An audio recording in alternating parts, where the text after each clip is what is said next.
लड्डू गोपाल के बाल स्वरूप की पूजा हम ज़्यादातर सभी अपने घरों में करते हैं, इसलिए उसी भाव के साथ उनकी छठी भी मनाई जाती है।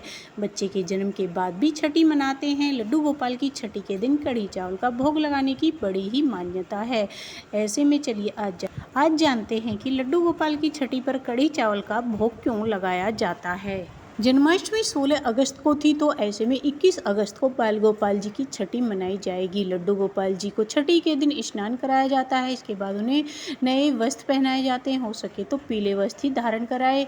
उन्हें काजल लगाया जाता है, उनको श्रृंगार किया जाता है। इस बाद लड्डू गोपाल को कढ़ी चावल का भोग लगाया जाता है। इसके अलावा कान्हा जी को माखन मिश्री पेड़े आदि का भी भोग लगा सकते हैं, लेकिन छठी के दिन कढ़ी चावल का भोग जरूर लगाना चाहिए। छठी के दिन कढ़ी चावल एकदम साफ सफाई से बनाए जाने चाहिए। लहसुन प्याज का इस्तेमाल नहीं करना चाहिए। दही, हल्के मसाले और बेसन से कढ़ी बनानी चाहिए। दही बेसन सात्विक भोजन की श्रेणी में आते हैं। इसके साथ ही भगवान कृष्ण जी को दही मक्खन कढ़ी काफ़ी प्रिय होती है।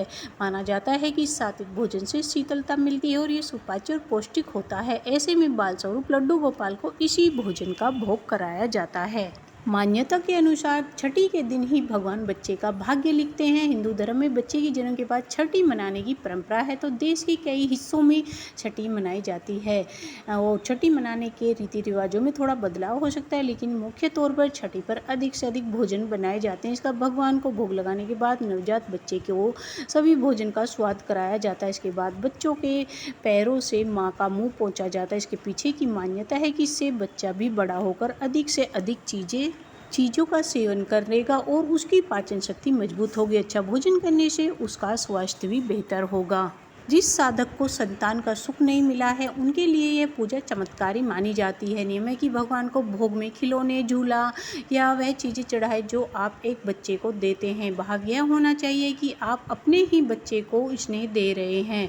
कहा जाता है कि जब आप नंदलाला को बालक भाव से पूजते हैं तो घर आंगन में कुल कल्याण गूंज उठता है और जीवन में संतोष व खुशियाँ आने लगती है। माना जाता है कि भगवान राम के जन्म से छठी की शुरुआत हुई थी। इसकी वजह यह है कि बच्चे के जन्म के बाद उसकी शुद्धि करनी जरूरी होती है। ऐसे में छठे दिन बच्चे को स्नान कराया जाता है, उसे काजल लगाया जाता है और उसके लंबे और स्वस्थ जीवन की कामना के साथ मंगल गीत गाए जाते हैं। लड्डू गोपाल की छठी हमें श्रद्धा और भाव से मनानी चाहिए। लड्डू गोपाल को पीले वस्त्र धारण कराने चाहिए, उन्हें नजरिया लानी चाहिए और उनके लिए खेल खिलौने भी लाने चाहिए।